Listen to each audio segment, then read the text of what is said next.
Movimiento Estudiantil Espartaco presenta La Iguana en su Piedra. Hola, esta es La Iguana en su Piedra. Bueno, estamos muy contentos de que este es nuestro segundo programa y nosotros somos el Movimiento Estudiantil Espartaco.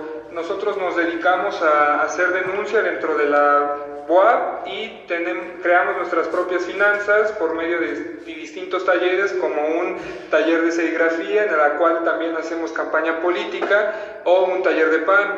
También hacemos trabajo político por medio de actividades como un taller de redacción. También los invitamos a seguirnos en nuestras redes sociales. En Facebook nos encuentran como La Iguana en su Piedra y como Espartaco Movimiento Estudiantil. En YouTube nos encontrarán como La Iguana en su Piedra. Hoy nos acompaña una compañera del movimiento que se llama Sonia. Ella estudia Ciencias Políticas, actualmente está haciendo su tesis sobre la desaparición forzada en México. Estará con nosotros para aclararnos algunas dudas respecto al tema que hoy presentaremos, ya que ella es una experta en el tema. Y bueno, para los que nos escuchan por primera vez, La Iguana en su Piedra es un programa producido por estudiantes de la Universidad de Puebla y estudiamos varias cosas. Hay algunos que estudiamos economía, otros historia, biología, literatura, y precisamente el objetivo de este programa es poder compartir con ustedes un poco de lo que nosotros teorizamos o tratamos de teorizar dentro de nuestro quehacer universitario. El tema del programa pasado fue la Guardia Nacional, porque consideramos que actualmente, en la coyuntura que se vive en el país, el tema de la seguridad es muy importante. Y precisamente hoy seguiremos hablando de ese tema. Hablaremos de la seguridad, de cómo funciona la inteligencia en términos políticos, en términos militares, y si realmente la Cuarta Transformación ha logrado quitar de fondo todo esto que existía en nuestro país desde hace tanto tiempo. Bueno, hola Sonia, un gusto que estés con nosotros en La Iguana en su Piedra, aquí en las instalaciones de la UAP. Hoy iniciaremos hablando sobre el ejército mexicano. No sé si los que nos escuchan estén enterados de que México siempre ha habido ejércitos desde la época prehispánica hasta la actualidad, pero el actual y el ejército mexicano tiene su origen en el 19 de febrero de 1913, tras el asesinato de Francisco I. Madero. Venustiano Carranza, que en ese entonces era gobernador de Coahuila, presenta ante el Congreso el Plan de Guadalupe, en el que se fija por decreto la creación del Ejército Constitucional, el que posteriormente sería el Ejército Mexicano. Buenas tardes, muchas gracias por haberme invitado. Así es, el Ejército en nuestro país tiene un largo recorrido y ha sido una institución muy importante para los procesos tanto políticos como sociales. Por una parte, es cierto que como tal el ejército nació mucho antes de 1930, pero es este año el que generalmente se retoma, pues adquiere un mando civil. ¿A qué nos referimos? Bueno, que después de lo que conocemos como la Revolución Mexicana, este proceso armado, se logra pacificar el país y llega a la presidencia un gobierno que no tiene que ver directamente con el ejercicio de la violencia, ¿no? Con las armas, no es general, a pesar de que se le nombre así, o sea, no participó militarmente activo, sino que es conocido como el general Lázaro Cárdenas. El mando civil es importante porque restringe quién tiene armas y quién no en el país, o sea, que es el Estado, a partir del mando del presidente de la República, quien determina quién puede usar la violencia. Sí, hay que recordar que hasta 1946, con la elección de Miguel Alemán como presidente de la República, la presidencia había sido ocupada por generales desde 1914 hasta el 46, y después de Miguel Alemán hasta hoy, la presidencia ha sido empleada por un civil. Pero hay que recordar que México tiene un sistema presidencialista, donde el poder ejecutivo, es decir, el presidente, es el que ocupa el cargo de comandante supremo de las Fuerzas Armadas, es decir, del Ejército, la Armada y la Fuerza Aérea. Y bueno, esto es sumamente importante saber cuál es el papel del Ejército y el papel del Ejecutivo. Ya Sonia nos mencionaba que son ellos los que tienen el monopolio de las armas, el monopolio de la violencia. Y nosotros deberíamos preguntarnos entonces si el ejército corresponde a los intereses de algunas personas o si el ejército es apolítico. ¿Tú cómo ves esto, Sonia? Bueno, yo pienso que institucionalmente se le ha querido dar el carácter de apolítico. Incluso en 1950 esta institución se reformó y tuvo algunos cambios institucionales, pero ha sido solo en apariencia. Y lo digo porque, sobre todo a partir de 1950, ha sido ocupado principalmente para reprimir al interior del país, ¿no? Siendo que, al menos en términos de la Constitución, debería de funcionar solamente para la defensa del Estado-Nación, o sea, el exterior, y no dentro. Por eso existe la policía, existía la Policía Federal, existe la policía local, la estatal, pero históricamente el ejército sí ha tenido un papel fundamental en cómo se distribuye incluso el país.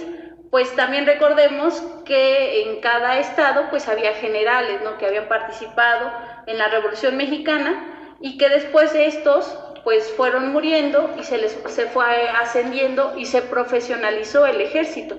Esto es algo también que me parece importante, pues esto permitió que se consolidara la institución y que, digamos que, como decía Ernesto, al vivir en un estado o en una forma presidencialista en México, el papel del presidente pues extiende, digamos, su ejercicio a cada estado.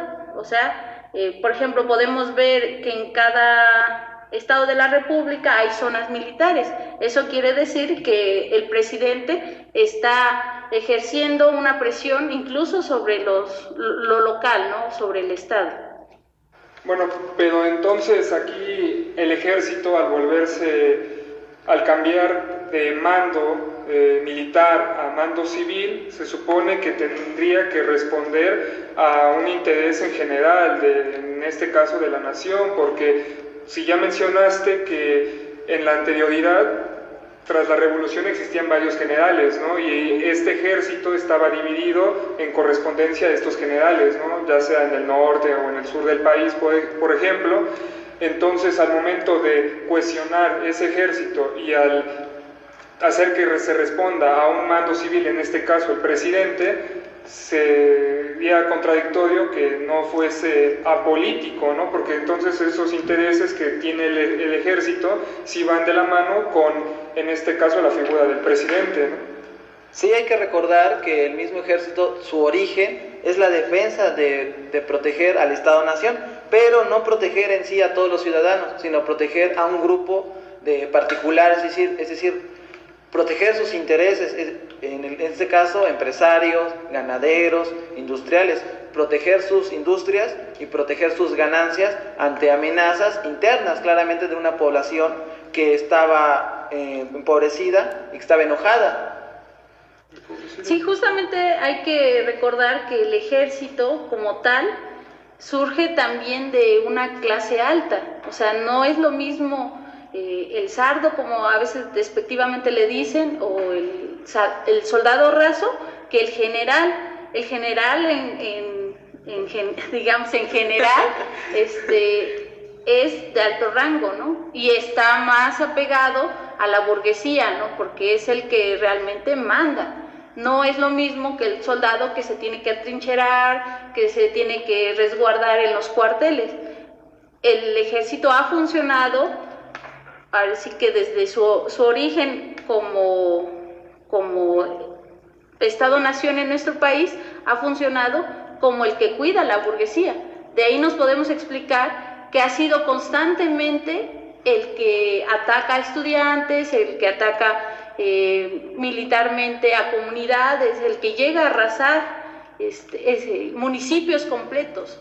O sea, el ejército, a pesar de que se le ha dado esta forma de apolítico, siempre ha tenido también intereses, ¿no? Recordemos que hace no menos de 2 años aparecía un general del ejército hablando acerca de cómo en realidad estaba, ¿no? Y se metía justamente en las elecciones en México antes de que llegara Andrés Manuel López Obrador.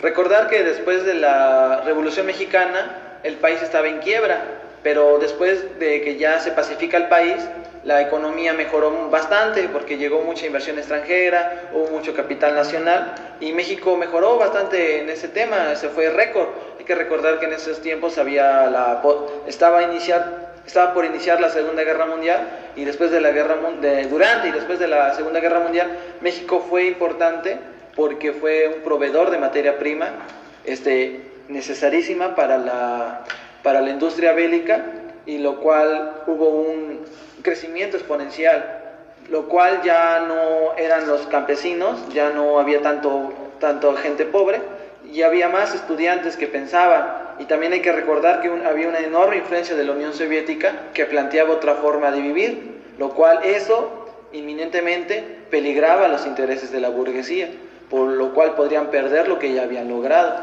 por lo cual el ejército podía y debía proteger esos intereses para lo cual fueron creados.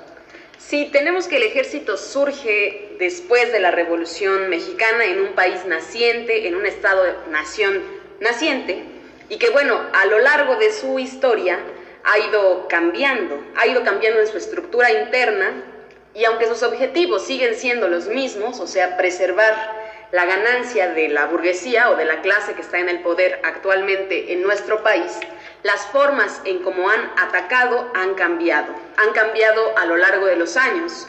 Y precisamente ahora vamos a hablar de la segunda parte, o una de la segunda parte de la historia de México. En el año de 1950, ¿qué pasaba con el ejército? Sí, bueno, también hay en esto, a partir de 1950, el ejército empieza a demostrar cómo en realidad no era apolítico y que, como mencionaba Ernesto, aunque venía a México de un crecimiento económico tras el llamado milagro mexicano, había todavía muchas inconformidades latentes dentro de los trabajadores. Tan solo, por ejemplo, el movimiento ferrocarrilero, en la cual la huelga misma de los ferrocarrileros es declarada inexistente por parte del gobierno, y el ejército lo que hizo fue tomar las instalaciones y locales sindicales para reprimir y dejar cientos de heridos y muertos, ¿no? O también como los mineros que empezaron a organizarse para que también aquí llegara la policía vestidos de civiles para reprimirlos en el Zócalo de la Ciudad de México, ¿no? Y pues hay que mencionar que parte de estos militares que se encargaban de reprimir a las organizaciones obreras o campesinas no tenían formación militar en México, sino que tenían una formación por parte de la Escuela de las Américas, creada por los Estados Unidos, situada en el Canal de Panamá, por allá de 1946, y que estos militares recibían lecciones de crueldad, tortura y represión para conseguir la desestabilización social, no solamente dentro de países donde se quisieran implementar dictaduras, sino también donde hubiera organización popular. Sí, esto que menciona Araico de la Escuela de las Américas es importante precisarlo. Esta escuela surge precisamente para entrenar a los soldados en técnicas de represión. Había unas materias, les voy a decir los nombres de las materias de las escuelas de la Escuela de las Américas para que puedan tener una idea de para qué existía o para qué existió. Una de ellas es operaciones de contrainsurgencia, interrogatorio militar. Entrenaban 1,000 soldados cada año aproximadamente. En el 99 fue cuando desapareció la Escuela de las Américas, pero para ese entonces ya se habían entrenado a 61,000 soldados en técnicas de inteligencia militar, técnicas de tortura también. Debemos precisar que el país que primero, así en toda Latinoamérica, dejó de enviar soldados a la Escuela de las Américas a que se entrenaran fue Venezuela, y esto sucedió en el 2004. Venezuela dejó de mandar a sus militares a la Escuela de las Américas, y esto por supuesto corresponde con el proyecto alternativo de nación que ha tenido ese país desde que Hugo Chávez llegó al poder. Pero bueno, regresando, entonces el ejército tiene un papel fundamental en la represión de los movimientos populares a partir de los años 40 y 50 en el país. Así es, de hecho, si hacemos cuentas, hay muchos estudios que hablan acerca de cuántos militares fueron enviados a estas escuelas. Para el caso de México, tan solo de 1950 a 1968, al menos fueron 546. Esto es importante porque va a la par tanto de la formación de militares que trabajan en la contrainsurgencia, que utilizan la tortura, que utilizan la desaparición forzada como métodos para acabar con la disidencia política. Y a la par se forman también organismos de inteligencia que ocupan estos mismos métodos. Cabe señalar que en estos años fue cuando se instauró los manuales de guerra irregular. ¿Qué quiere decir qué quiero decir con estos manuales? Bueno, que se hablaba de cómo torturar, de cómo desaparecer, de cómo exterminar, de cómo eliminar a todo aquello que les oliera, decían, a comunismo, ¿no? De eso se trataba la formación de estos militares, que además no eran los militares o soldados de bajo rango, sino eran generales, eran quienes se iban a encargar posteriormente de la formación de otros. Esto mismo pasó en Argentina, en Bolivia, en Brasil, que tuvieron una expresión diferente. ¿Cuál es esa expresión? Bueno, las dictaduras latinoamericanas. En el caso de México dicen que hubo autoritarismo, ¿no? O sea, que no era democracia, que con el PRI y que antes del PRI nunca vivimos en democracia ni en libertad, pero que no se asemejaban directamente a las dictaduras latinoamericanas, ¿no? Como el caso de Bolivia, como en el caso de Argentina, de Chile, muy representativo. Esto es fundamental porque entonces los militares que se supone que tenían que cuidar el Estado-Nación estaban cuidando los intereses venidos desde Estados Unidos con este tipo de escuelas. Y no solamente se crearon esos manuales antiguerrilla, ¿no? También se hizo legal este tipo de represión por medio de cambios a los estatutos. Por ejemplo, ya desde 1941 se incorporó en el Código Penal el delito de disolución social, y con esto se justificó la represión contra toda organización o persona que cuestionara las políticas públicas del gobierno. La consolidación de este institucionalismo de esa época en torno a esas nuevas políticas era impedir cualquier atentado contra la estabilidad fundada con el presidencialismo autoritario, como ya lo menciona Sonia.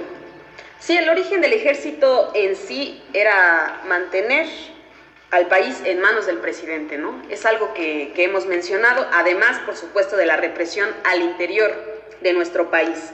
Y es que es cierto, ¿no? El presidente es el mando máximo del ejército, y por supuesto también cualquier cosa que pase en el país y que tenga que ver con el ejército, el presidente tiene que estar enterado, ¿no? Por eso se habla de que hay crímenes de Estado, crímenes de gobierno. Ese tipo de cosas son fundamentales para entender la historia de nuestro país, precisamente por la función que ha tenido el ejército desde que empezó a funcionar. Bueno, es cierto que del presidente, ¿no? Lo que también es cierto es que los presidentes siempre han tenido, pues, un lugar al que se inclinan, ¿no? O sea, una clase a la que se someten. Y esta clase, pues, ha sido la burguesía históricamente en nuestro país, lo que nos deja pensar que muchas veces los militares incluso utilizaban ranchos de industriales para hacer esta búsqueda contrainsurgente, ¿no? Para torturar, para asesinar, para desaparecer. O sea, siempre ha ido así. De hecho, por eso es que al hablar del ejército nunca podemos pensarlo como algo apolítico, como algo que no está presente. Siempre está presente, aunque públicamente no se vea, no se escuche o no salgan a decir nada, ¿no? Siempre ha estado constante, ¿no? Y además, pues son los que tienen las armas. Por otro lado, está el nacimiento de, digamos, lo que se tendría que encargar de la seguridad interna, ¿no? Pero por un lado está lo legal, que por ejemplo sería la policía, los agentes ministeriales y todo lo que implica el poder judicial, y lo ilegal, que también se creó en estos años, ¿no? O sea, todo Estado-nación tiene pues sus búsquedas políticas. Eso es generalmente olvidado cuando se piensa en el ejército, en el uso de la violencia, en el uso de las armas, para que una clase realmente gobierne y para que esa clase permanezca e incluso se enriquezca a costa de cualquier cosa, ¿no? De invadir pueblos, de exterminarlos, de saquearlos. Esto me parece que es fundamental cuando pensamos en el ejército, pero también cuando pensamos en el presidente, porque sí es cierto que hubo presidencialismo, pero este presidencialismo pues tenía ese apoyo, y ese apoyo era de la burguesía, ¿no? Incluso se ha hablado de que personajes como Slim, ahora que es uno de los hombres más ricos del mundo, pues estuvieron inmiscuidos en esta represión desde 1940 hasta, pues a lo mejor hasta un poquito antes de López Obrador, que sería una cuestión que hay que discutir y que hay que repensar, ¿no? Cómo se piensa el ejército, y si no el mismo ejército, debido a toda su historia, pues es incluso una amenaza para la presidencia de nuestro presidente López Obrador. Y también precisar que aquí en nuestro país toda la ley se ha utilizado siempre en función de los intereses de la clase que está en el poder. Precisamente estos cambios a los estatutos que han hecho los militares corresponden con las necesidades que ellos mismos tienen y se van creando. Entonces, no solamente se utilizan las armas, no solamente se hacen acciones ilegales, sino que las vuelven legales. O sea, toda la seguridad interna en nuestro país y la represión se ha legalizado y normalizado. Y si bien no es así, pues bueno, se justifica con otro tipo de crímenes, ¿no? Se justifica cuando se desata la guerra contra el narco, por ejemplo. Y bueno, ahora sí, las cifras de los que desaparecen o matan, ¿no? Por temas políticos, se desvanecen entonces entre las cifras de los muertos por narcotráfico o de los muertos por violencia. Y esta es una de las estrategias también que ha tenido nuestro ejército, el Ejército de México, para actuar. También hay que mencionar que el ejército mexicano no son juzgados como la mayoría de nosotros, de los civiles. Ellos tienen un código penal militar, es decir, son juzgados por jueces y encarcelados en cárceles militares. Es por eso que ellos tienen la facilidad de violar derechos humanos, porque saben que no va a haber represalias en su contra, porque al final constitucionalmente están fuera de la ley. Y bueno, si bien esto empezó a acontecer en nuestro país desde los años 40, años 50, en los años 60 se exacerba, precisamente porque las luchas sociales y los movimientos latinoamericanos estaban presentes, ¿no? Estaban presentes a partir, me imagino yo, que del triunfo de la Revolución Cubana, que tanta esperanza dio a todo nuestro continente sudamericano, de que las cosas se podían hacer de distinta manera. Entonces, bueno, como ya lo mencionaba Sonia, pues en Chile, en Argentina, en Uruguay, hay brotes guerrilleros, urbanos, campesinos, que quieren hacer las cosas diferentes, ¿no? Y México no era la excepción. Sí, de hecho, nosotros recordamos al 68 generalmente como la época histórica o más simbólica de nuestro país debido a la lucha de los estudiantes, que solamente estaban buscando la democratización de las instituciones, del país, de cómo se hacían las cosas. Y esto es importante porque además son reprimidos por medio del ejército, ¿no? Y el campo militar número 1 se consolida ahí como el lugar donde se tortura, donde se desaparece, donde se ejecutan todas estas órdenes de contrainsurgencia, ¿no? O sea, cuando hablamos de la contrainsurgencia no solo hablamos de los grupos guerrilleros, ni de las personas que habían asumido las armas como el método por el cual se podía luchar, sino también de todos los grupos agrarios que peleaban por la tierra, de los estudiantes que peleaban por su universidad. Y otra cosa que me parece fundamental es que generalmente olvidamos 1970 y es cuando más exacerbado se hace esta lucha, ¿no? Existen más de 20 grupos guerrilleros que están buscando pues unir fuerzas con campesinos, con obreros, que ya como clase se estaba más consolidado debido al desarrollo industrial de México, y son arrasados, ¿no? Exterminados por medio del ejército y de las otras instituciones de las que vamos a hablar, como son las instituciones de inteligencia, ¿no? La Dirección Federal de Seguridad, posteriormente el CISEN, y que son temas que falta por repensar, falta pensar todo lo que significó 1970, el mismo halconazo para nuestro país, porque fue de exterminio total, ¿no? O sea, si bien nuestro sistema político ha sido resultado de la historia de nuestro país, lo que también sucede es que generalmente olvidamos que existían grupos, pero no eran pequeños, ¿no? Que existían a lo largo de toda la República Mexicana, grupos armados y grupos también de estudiantes. Incluso la Universidad Autónoma de Puebla pues participó en los 60s para conseguir su autonomía.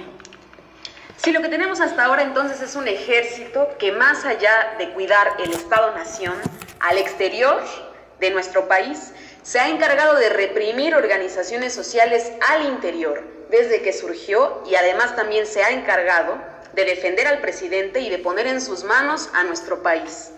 Por supuesto, a los presidentes que corresponden con los intereses en turno, con los intereses de la burguesía.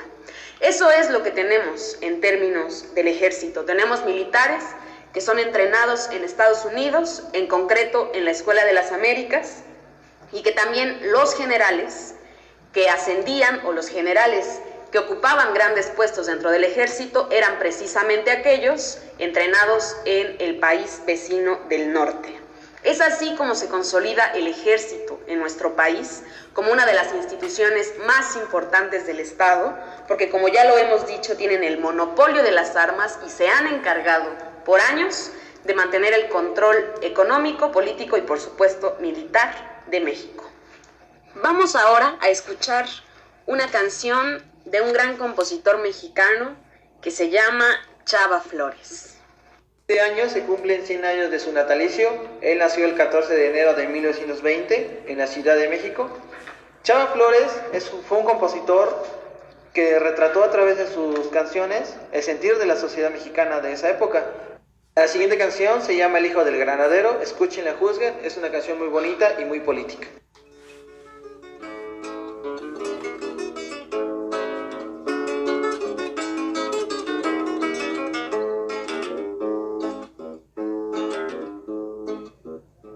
El padre del estudiante no es el cochero que va al pescante. El hijo del granadero, si es estudiante, va al agujero. Te pico y te saco un ojo, ya luego dices que no te quiero, porque uso casco de acero, de granadero, de granadero. Mi padre era granadero y era recuate del estudiante. Les daba pa' sus granadas, les apostaba por el Atlante.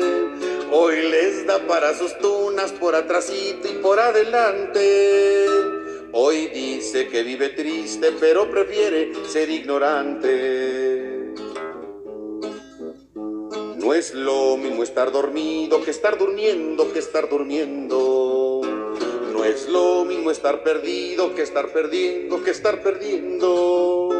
No es lo mismo estar bebido que estar bebiendo, que estar bebiendo. No es lo mismo estar comido que estar comiendo que estar comiendo.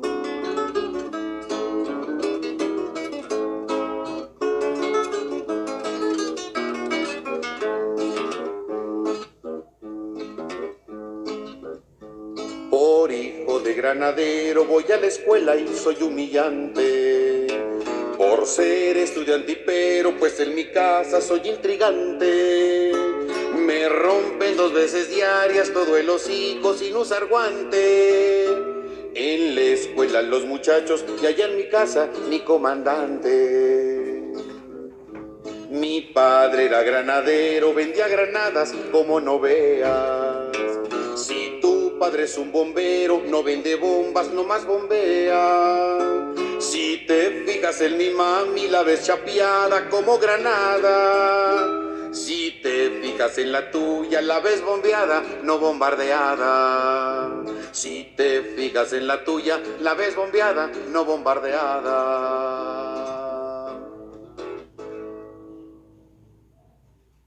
Bueno, acabamos de escuchar a Chava Flores y retomando el tema de la seguridad y el papel del ejército en esta, hay que mencionar que la represión hacia los movimientos de trabajadores, estudiantes o campesinos no se da solamente en el extremo de la violencia física, sino que también a los organismos de inteligencia creados casi desde 1930, llevados de la mano con el ejército, son los que se encargan de recabar la información y crear perfiles de las personas que deciden organizarse para, bueno, saber por dónde llegarles, para saber qué métodos van a poder ocupar para reprimirlos o saber incluso desde su paradero o hasta dónde o cuáles van a ser sus siguientes actividades, ¿no?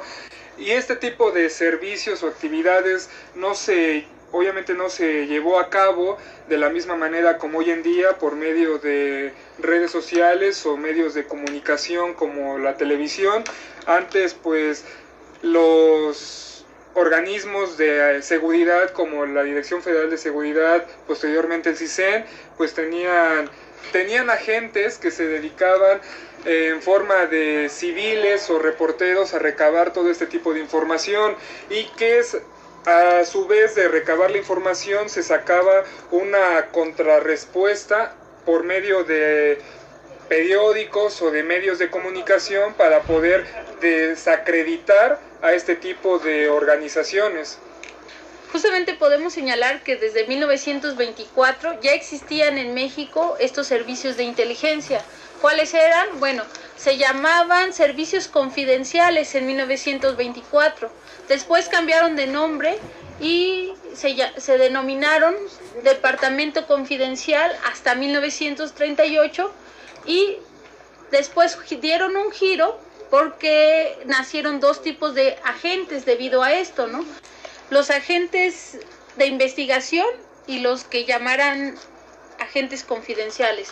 ¿Qué quiere decir esto? Los agentes de investigación se dedicaban a conjuntar información de las organizaciones populares, estudiantiles, campesinas, mientras que ejecutaban órdenes directamente de la presidencia. Y por otro lado estaban los confidenciales. Estos estaban más soterrados que los agentes de investigación.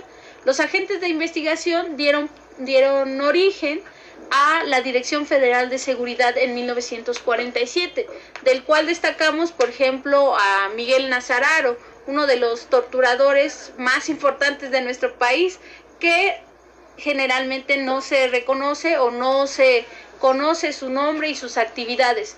Del otro lado nació la Dirección General de Investigaciones Políticas y Sociales en 1942.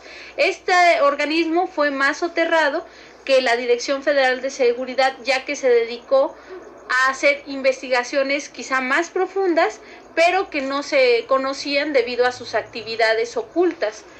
Parece un poco de miedo o de terror o de el gran hermano, el Big Brother, como hace poco decían, pero en realidad es que los servicios de inteligencia servían directamente para mantener el control del Estado mexicano. ¿Qué quiero decir con esto? Bueno, que el presidente era el encargado, así como lo era del ejército, de dirigir estos organismos.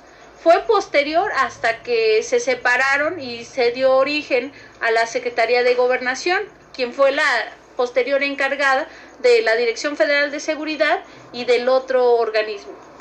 Si se habla en esta época de la historia de la guerra mediática, de la guerra de baja intensidad, que como ya lo mencionaba Carlos, la violencia no solo se ejerce mediante las armas o mediante los golpes, sino que hay muchos otros mecanismos con los cuales el gobierno, los militares y los agentes de inteligencia de la Dirección Federal de Seguridad cumplían con sus objetivos. En esta parte de la discusión podemos entonces preguntarnos cuál es el papel de los medios de información, de los medios masivos de información. ¿Qué pasaba con los periódicos? ¿Qué pasaba con los libros? ¿Qué pasaba entonces con la labor de los periodistas? ¿Qué nos puedes decir de eso, Sonia? Bueno, se desacreditaba mucho, sobre todo a organizaciones populares, ¿no? La de estudiantes de 1968, por ejemplo, que fue muy apoyada por la gente.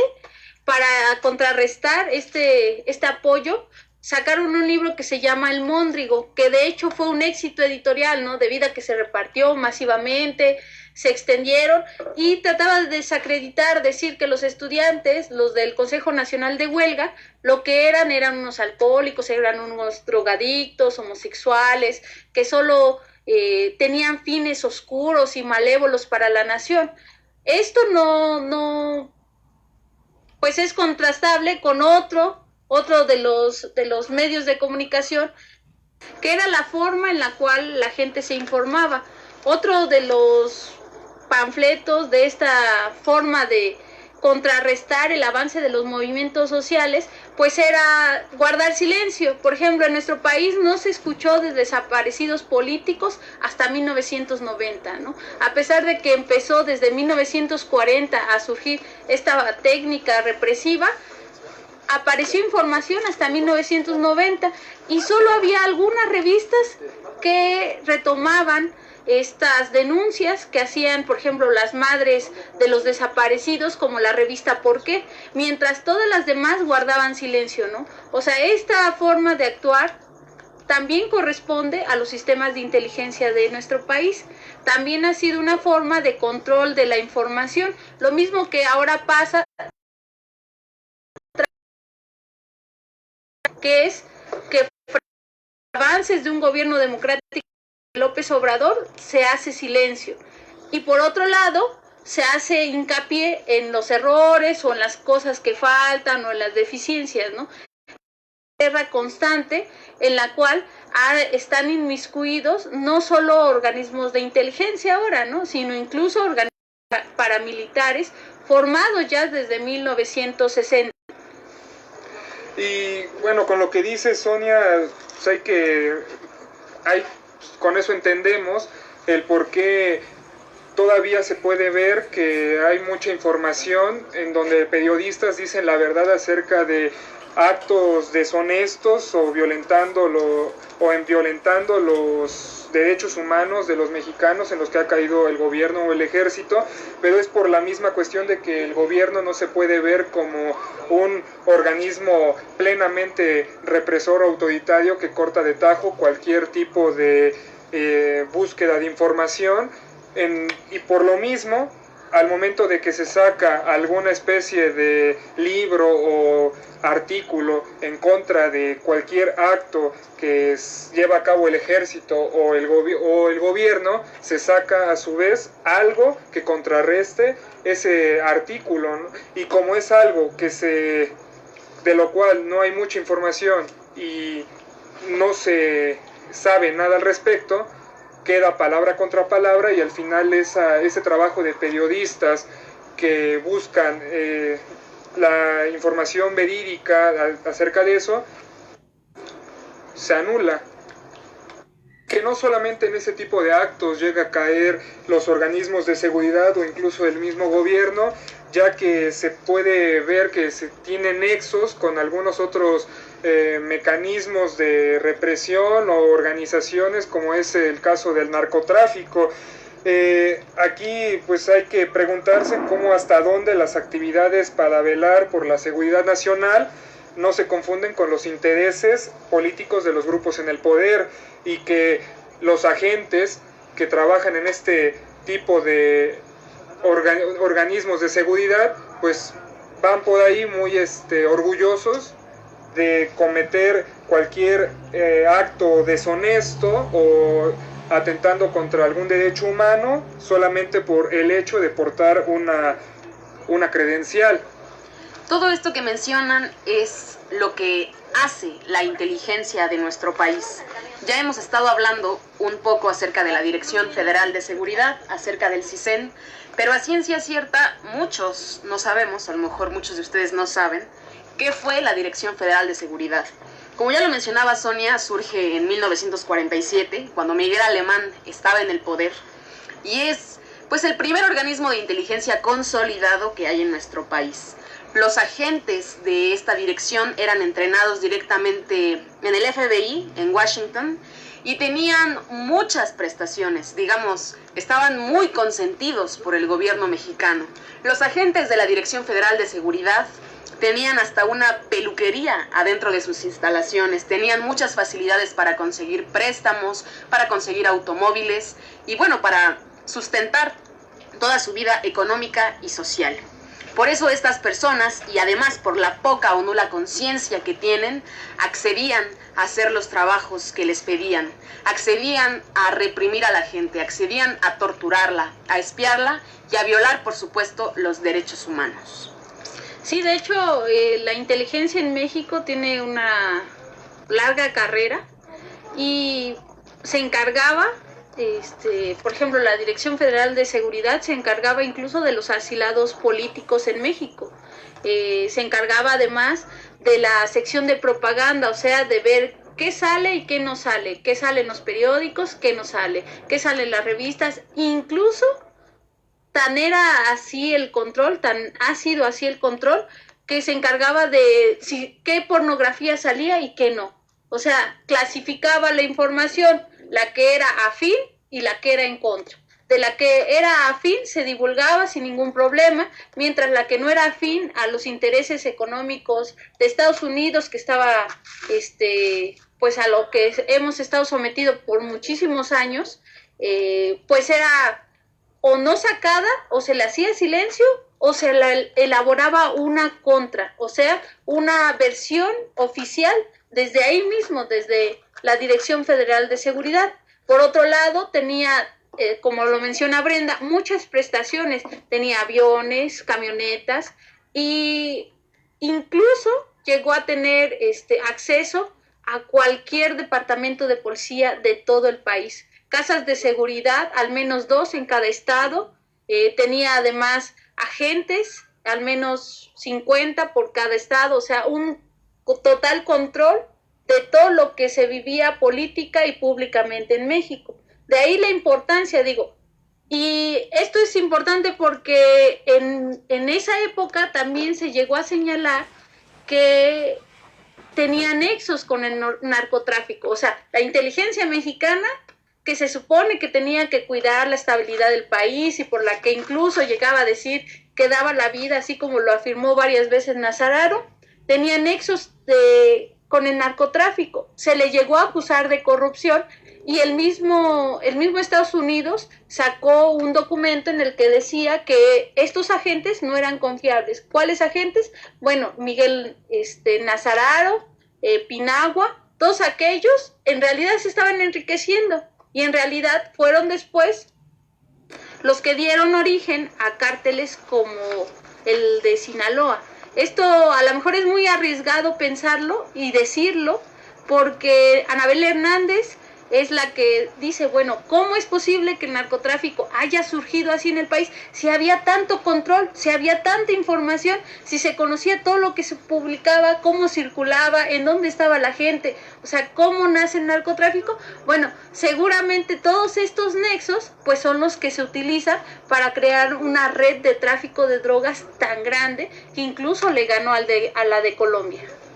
Sí. La Dirección Federal de Seguridad tiene contables denuncias sobre el narcotráfico. Una de ellas, que me parece que es muy importante, es que uno de los narcotraficantes más importantes del país, Rafael Caro Quintero, y toda su gente, tenía gafetes firmados precisamente por los directores de la Dirección Federal de Seguridad.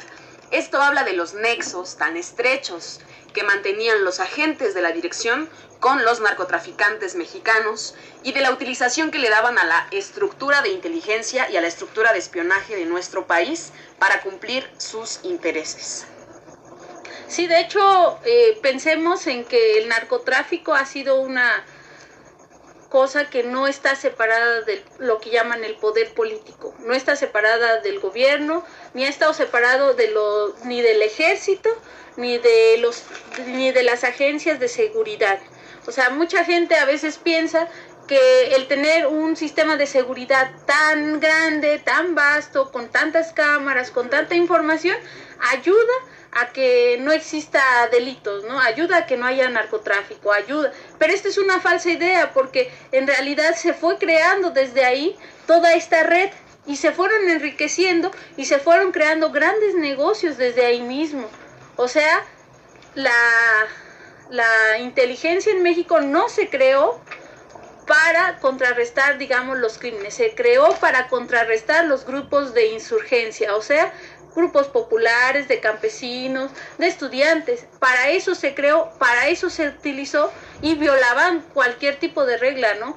Derechos humanos, por eso torturaban, por eso hay tantas denuncias, incluso combinaban estrategias entre los militares y estos agentes de la Dirección Federal de Seguridad, operaban conjuntamente, ¿no? Hay algunos documentos que señalan esto, como el Plan Telaraña en Guerrero, ¿no? Donde llegaban todo un mes, arrasaban las comunidades para que éstas no se acercaran a la guerrilla o para eliminar a la guerrilla, pero también para eliminar a aquellos que simplemente no coincidían con la política pública del país.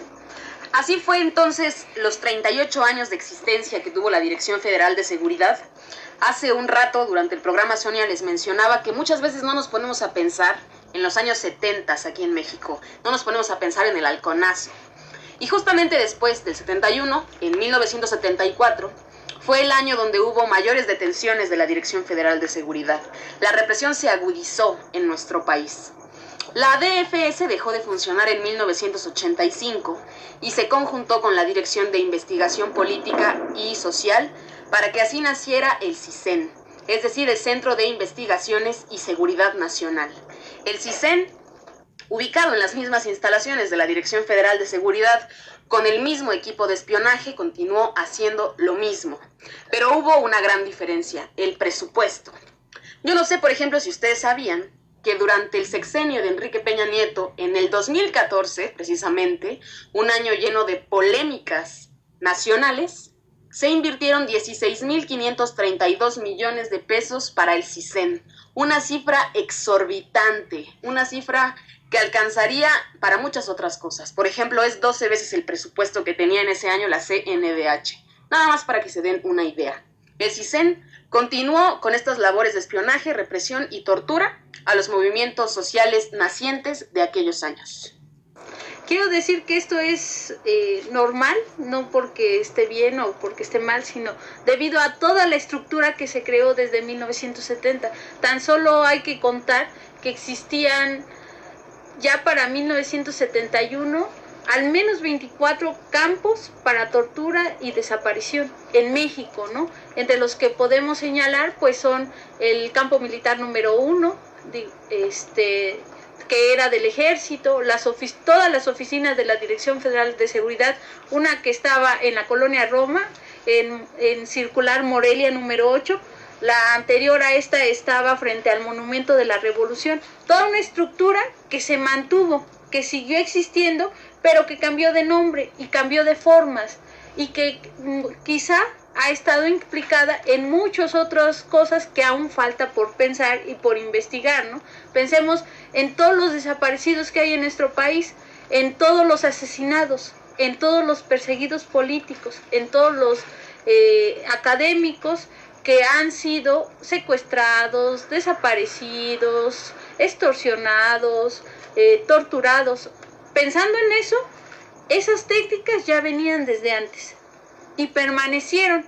Ahora falta explicarnos cómo han seguido existiendo, porque cabe señalar que, por ejemplo, los archivos de la Dirección Federal de Seguridad pasaron a manos del CISEN, no están en el Archivo General de la Nación. Ese archivo que señaló Obrador en una mañanera que era abierto, que por fin se iba a abrir, no están en esos archivos, están en otros que solamente Segov tiene acceso y que no están bajo el nivel, digamos, de los archivos generales de la nación.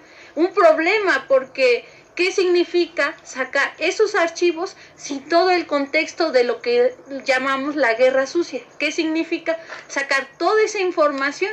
Porque no solo tenían tu nombre, como digamos coloquialmente se dice, ¿no? Tenían todas tus características, incluso psicológicas, así de terrorífico puede sonar, de quién eras tú y tu actuar político, ¿no?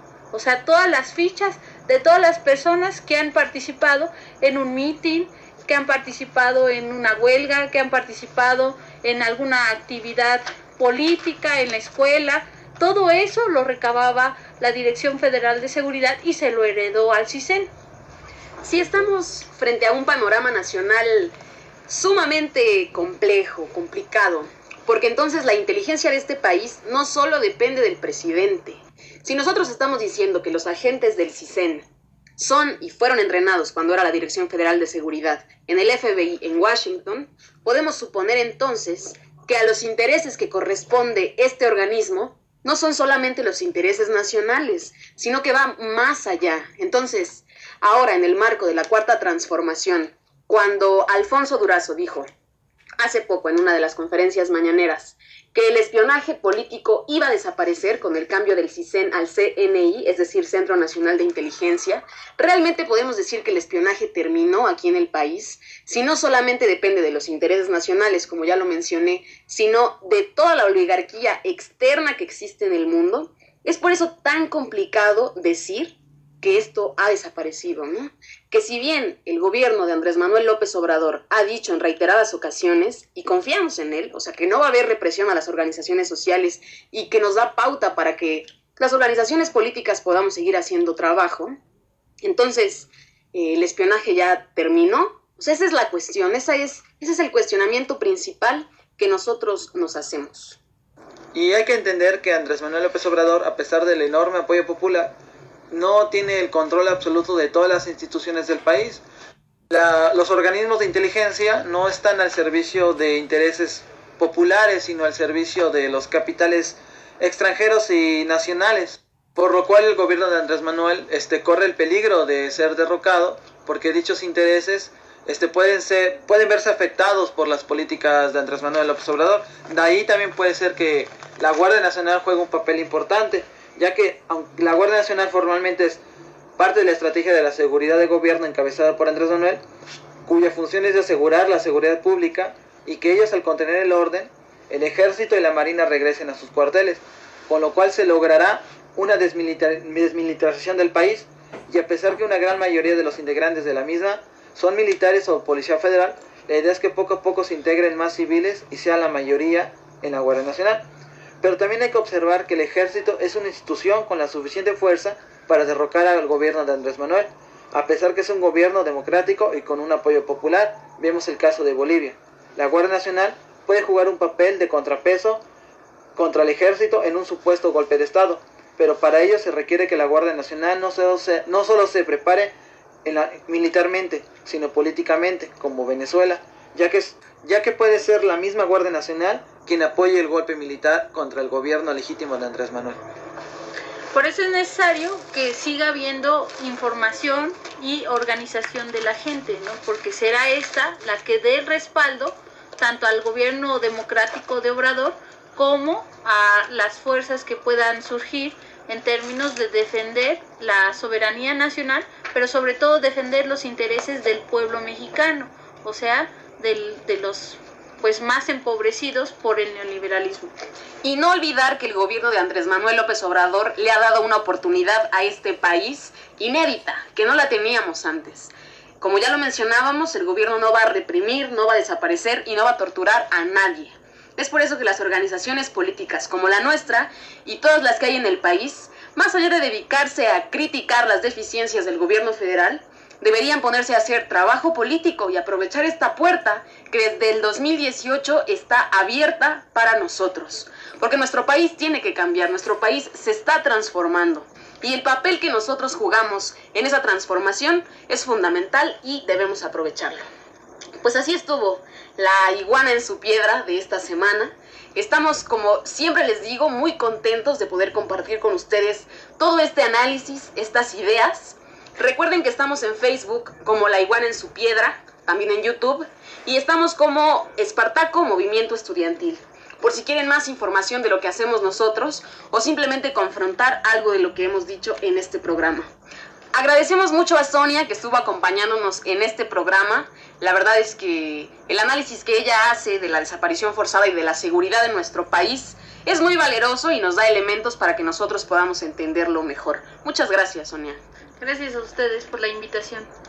Recuerden que nos pueden escuchar el 14 de febrero, sábado 14 de febrero a las 5 de la tarde por Radio AMLO. Agradecemos como siempre también a Radio AMLO por darnos este gran espacio para poder difundir nuestras ideas. Esto fue La Iguana en su Piedra. Yo soy Brenda. Carlos. Ernesto. Y los escuchamos en 2 semanas. Nos vemos.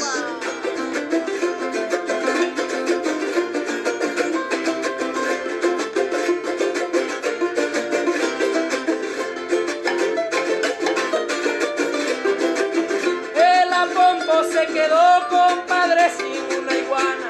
El apompo se quedó, compadre, sin una iguana. El arroyo se secó y por eso la sabana. El arroyo se secó y por eso la sabana. Y por eso la sabana de sentimiento murió. Y por eso la sabana de sentimiento murió. Iguana mía, ¿pa' dónde va? Voy para el pueblo de Soledad. Será mentira, será verdad lo que anda diciendo la gente acá. En este pueblo no hay novedad, y si la hubiera poco será. A la ritantea, a la ritantea, que se sube al palo, esta iguana fea, mueve su colita, como que colea, mueve su piecito, como que piecea, mueve su rodilla, que me rodillea, y la rabadilla, que rabadillea, mueve su cadera, como caderea, mueve su ombliguito,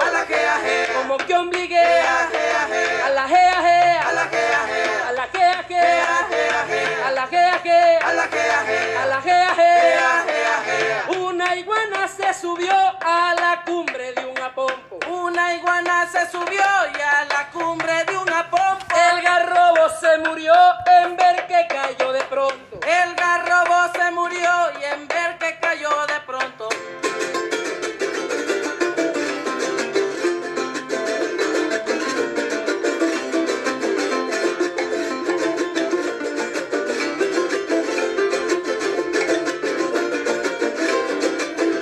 Una iguana subió al palo más alto de la nación. Una iguana subió al palo más alto de la nación. Allá en la punta decía, esto sí que está pelón. Allá en la punta decía, y esto sí que está pelón. Iguana mía, ¿para dónde vas? Voy para el pueblo de Soledad. Será mentira, será verdad lo que anda diciendo la gente allá. Si se supiera no hay novedad con ese puerto de libertad que taritantea. A la gea gea, Iguana tan fea, gea gea, que se sube al palo. a la gea gea, Para que la gea vea, gea, mueve la cabeza, a la gea gea, como cabecea, gea gea, saca la lengüita, a la gea gea, como que lengüea, gea gea, mueve su pechito, a la gea gea, como que pechea, gea gea, mueve su chichita, a la gea gea, como que chichea, gea gea, mueve la pancita, a la gea gea, como que pancea, gea gea, mueve la cintura, a la gea gea, como cinturea, gea gea, mueve la cadera, a la gea gea, como caderea, gea gea, mueve la nalguita, a la gea gea, como que nalguea, gea gea, a la gea gea, a la gea gea, gea gea gea, gea gea, a la gea gea, a la gea gea, gea gea gea.